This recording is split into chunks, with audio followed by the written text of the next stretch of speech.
नमस्कार मित्रांनो, आपण पाहत आहात कोकणातील पावसाळ्यातील दृश्य आणि आपण इथे पाहत आहात हा एक चोंडा आणि या चोंड्यामध्ये खूप सारा हिरवगार गवत वाढलेला आहे.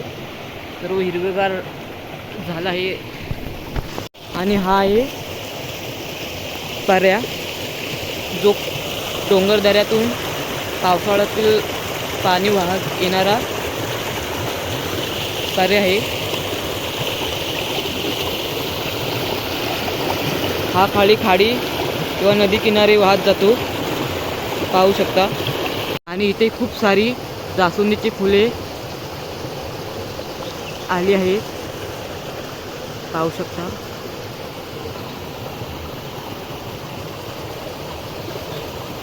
आणि इथेच हा चाफ्याचं झाड लावलेलं आहे.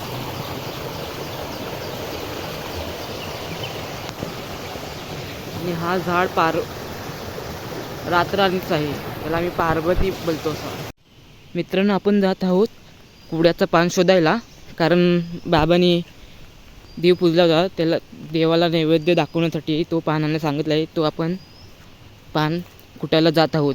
सर्वीकडे हिरवेगार रान झालेलं आहे.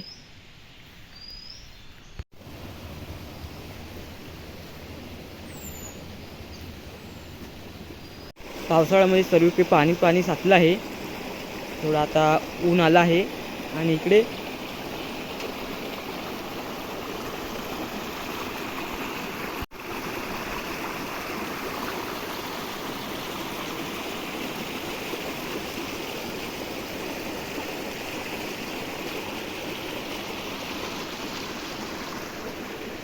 मस्त मित्रांनो, ह्या आपल्याला कुड्याची पानं भेटली आहेत आणि हे ह्या पाण्याच्या वरती तिकडे कडेला किनाऱ्यालाच आहेत ही कुड्याची पाने. नैवेद्य लागतात ही पाने. तर काढूया. ही बघा पाने, हे कुड्याची पाने आम्ही बोलतो.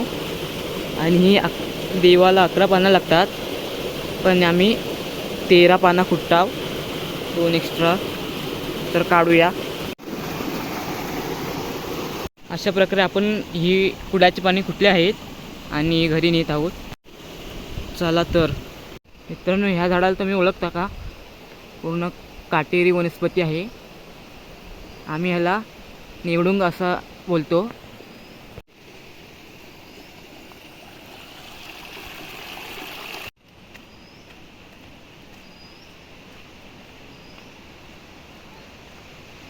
फायनली पोचलो घरी आणि बाबांना माहिती नाही मी कुठे आहे.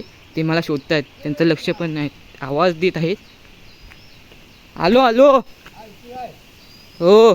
कुठं आता? हो चला, आणलीत 13 पानं ना. 13 पानं लागतात. 11 आणलं. 11 आणलेस? 13 आणलीत. 13